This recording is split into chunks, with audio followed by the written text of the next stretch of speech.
Welcome back to season 2 of Authentically Peculiar with Marcia. I am your host, Marcia Blane, a licensed professional counselor, a clinical hypnotherapist, an author, motivator, and life coach.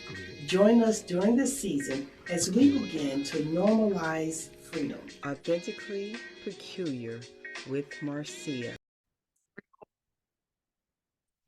Welcome back Authentically Peculiar with Marcia, the holiday version. I was thinking that as we are entering into the holiday season with various celebrations throughout different belief systems, how to help others navigate emotional safety during the holiday season.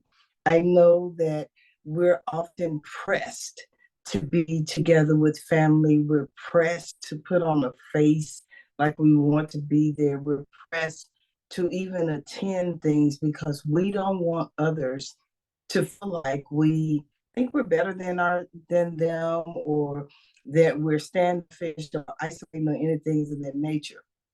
The best way to navigate the holiday season is attaching yourself to your own emotional safety.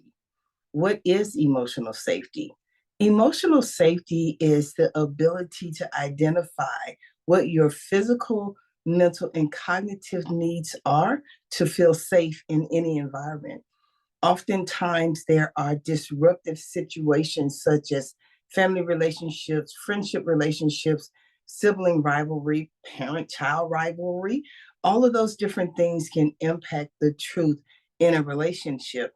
And it really, really impacts how you decide what you're going to do during the holiday season. Honor yourself first. So let's talk about the level of emotional safety first, dealing with your own emotions. When you think about your emotional space, where exactly are you? Are you only going to, engage in these different emotional spaces, these different celebratory spaces, because you feel like you're obligated? If you're only going out of obligation and your heart isn't in it, you might want to skip out. You might want to say, no, I'm not going to make it this year, and be okay with whatever that decision is. Be okay with you saying to yourself, it doesn't matter what they think. I know how I feel about a situation. You have to be willing to ignore the voices in your head that's trying to bring about a negative narrative to make you feel a different kind of way from going. Your emotional safety should be first as you're going through the holiday season. Let's talk about that mental message that you can often throw into yourself. You know what that mental message is. You know the message that you've had to hear. Oh, you think you're better than us. Oh, you don't have time. Oh, you're rude. You're this and that. You don't have to accept or own those messages. That's their perspective. People have a right to their perspective. You have a right to honor you.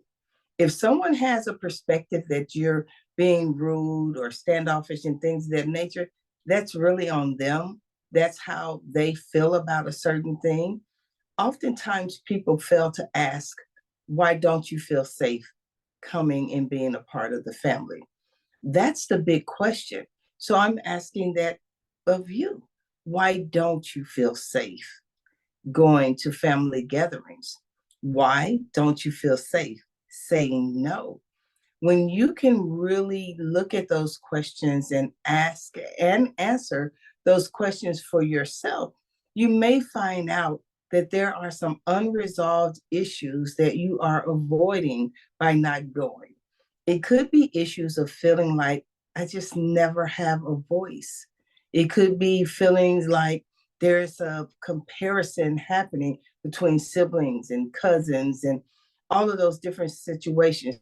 There's those God forbidden questions. Why aren't you married? Why aren't you with someone? Why don't you have children? All of that kind of foolishness can make it uncomfortable going into family situations, right? It also could be uncomfortable going into those situations when people are always trying to remind you of your past. Your past was, it's not is. Your past was, it's not is. It's not right here unless you choose to bring it with you into the present. It was what you went through at the time that you were going through it. It was what you experienced. It may not have been a choice. It could have been a force, or it could have been your choice on the activities at that time. But that's not for them to keep trying to hold you hostage to the past. Well, they can't hold you hostage if you aren't holding yourself hostage. If you freed yourself from those things of the past, then you're free. I remember for years, it was always a running joke that Marcia would get rid of a guy as fast, and she didn't mind how that get rid of looked like. They talked about a very serious situation that happened when I was married the first time that literally could have ended two lives. And I finally said, so why is this a joke? Why does this need to come up at every family get together? Because if I start airing your dirty laundry, how would that feel for you? Most people don't want their laundry aired out. You have to be able to give yourself permission in your emotional safety to have a voice. If you don't like those running jokes, you don't have to accept them. You can share with people, that's not cool. We're not doing that, right? Don't hide from it. Now, the other word of caution is if you're going into a situation where you know that the environment is mentally abusive and you know that whatever you say is going to be turned around against you, you may have to identify a better way to speak to one or two people that you believe can receive your message. And there are some people who are prone to say some really negative things to try to bring up your past in a way of judgment. One, because they don't want that light shining on them. You get to identify for yourself what's good for you. Your voice is the empowerment that you give it, not the empowerment that they try to take away from you. So when you're discussing emotional safety during the holidays, ask those why questions. Why is it impacting? And why am I not standing up and honoring my voice? When you start thinking about the cognitive side of things, that mental side of things, where you get those little messages and reminders of why you feel like you may be the black sheep. I don't even know what that means. I do know what it means. I'm kind of being facetious because you can't be really a black sheep unless you allow that, right? Yes. Do people treat you differently than others? Absolutely. Your choice in how you perceive that and stay away from it is that try not to get into those labels. When people want to label you, I remember as a kid being labeled a bad kid. Was never a bad kid. I remember being labeled a fast kid. I was never a fast kid. Um, in fact, out of the crew of people that I was around, I was the last person to lose my virginity. Wasn't a fast kid. I was literally fighting, trying to survive molestation. But if my family, they didn't know, but they made a lot of assumptions about my decisions on later on in life because they didn't know all of my past and they didn't know my truth. At that time, I didn't have a voice. At that time, I didn't feel supported in my voice. I literally had to grow into owning my own voice, speaking up for myself, and being able to say, that's not cool. That's not who I was, nor who I am. This is who I am, whether you like it or not, right? You have to then disrobe all of those negative stories you've been telling yourself that aren't true. When you know what your truth is, you don't need external validation to prove that for you. Validate the story for yourself. If you're waiting on people to come in and apologize for their actions or the way they made you feel, if they never owned that that's how they made you feel, then they're not going to apologize for it. Or they'll give an half-hearted apology that goes something like this. Well, I apologize if that's how you perceived it. Well, that's not really an apology. If you're saying to you, what your actions did hurt me, right? You have to recognize that whether they apologize or even take accountability, which is oftentimes the reason why people won't apologize, because then they have to be accountable for their action. You have to come to a place where you can survive. You choose to survive without that accountability. Don't give anyone your space of peace. Don't give anyone your space of your own internal joy, waiting on their external validation or their apology. Cut down.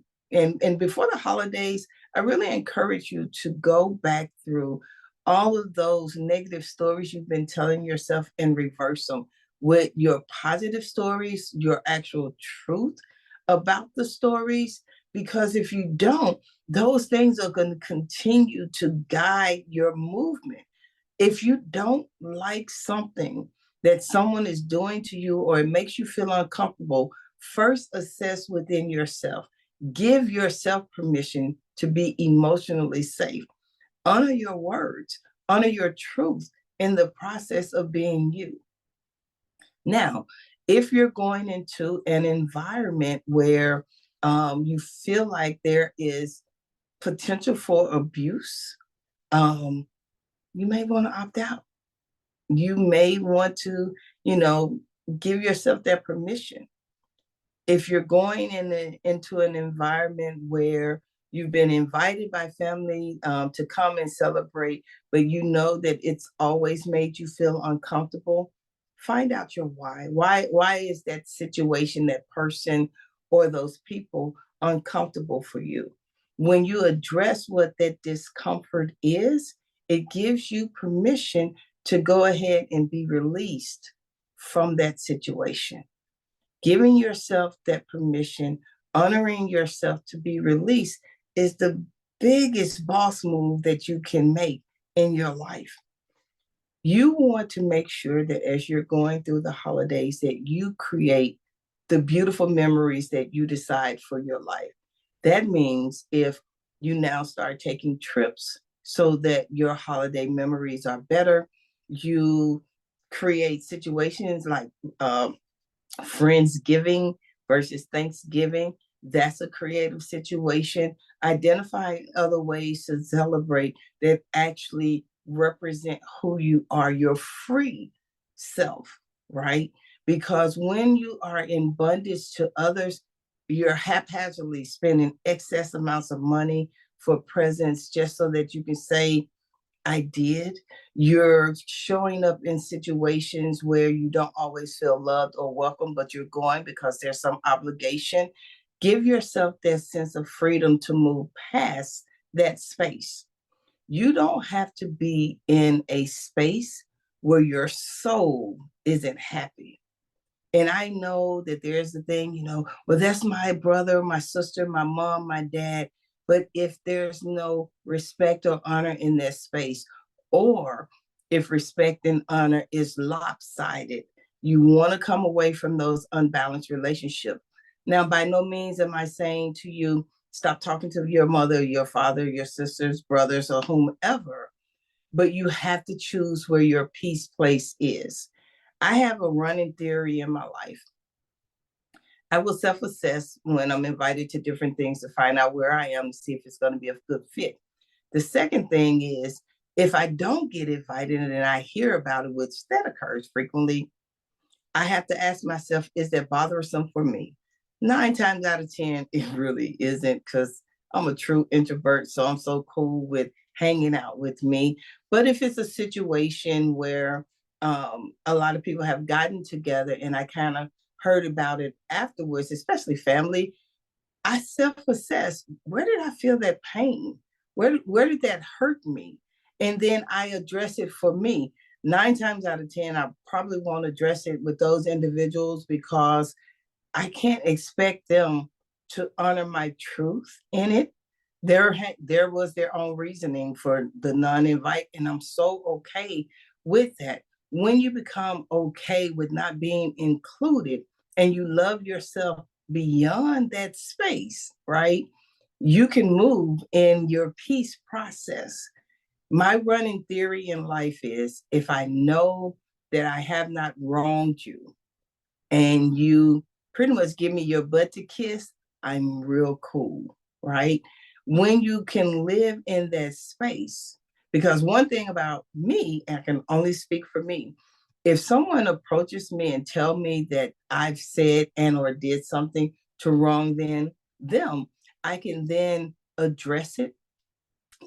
If I know that I wronged them based on what they're sharing with me, I'm gonna apologize, because even if that was their perception on it, you had the courage to come to me and say, I felt this way when you did and or said this. In me, I am going to extend that apology with the understanding that there was no malicious intent to harm anyone. But when I know that I've not done anything to harm anyone, I'm so cool with wherever we're going.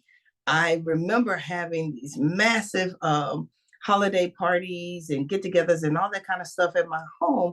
And then when I opted to no longer host those things, the phone calls, the ask dried up. And I had to go back and assess what was your intent in hosting these parties. And then when I realized that my intent was so that I could be involved, even though I knew I wasn't getting those invitations, I was kind of mad at me because I devalued my space. Now, don't get me wrong, every year, Christmas Eve, me and the kids and grandkids, we're going to have a Christmas Eve celebration because that's just my thing. But as far as things going on throughout the year with family and stuff, I don't miss out when I don't get invited. You have to create that level of emotional security and safety for yourself. Now, if you're going in situations because, this is my mom, I want to be around, go ahead and be mindful of not allowing negative words to penetrate. You know, there are some moms, unfortunately, that say things, whether there's an intent of maliciousness or an intent to do no harm. Go ahead and give yourself permission to not grab hold to those things and take it personal. Because if that's how they feel, that's how they feel. You don't have to own it. You can change how you want to operate in it. Getting angry and mad, yeah, don't give them that energy. Learn how to be okay with you. The best holiday tips that I have for you: be cool with you. Honor yourself in everything that you do. Respect who you are, where you are, when you are, and how you are. Hear your internal voice. If your gut says don't go, don't go. If you are in a situation where things are being said that are hurtful for you, either pull the person aside, address it, or dismiss yourself from the situation and address it later. You have to honor yourself through these holiday seasons. Holidays can be tough. Holidays can make you feel like you're lonely and unwelcome. Holidays can make you feel joyous. You get to choose. Don't put yourself in a situation where you won't honor yourself, but honor yourself in all that you do as you live authentically for you.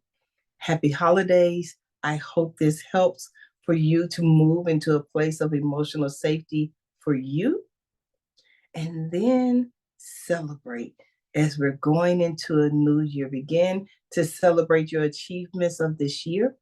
Begin to prepare for what it is that you want to establish as goals for next year. You are your greatest asset. Happy holidays to you. From Marcia Blane Brands, Authentically Peculiar with Marcia and Peculiar One Counseling. We'll see you soon. Happy holidays.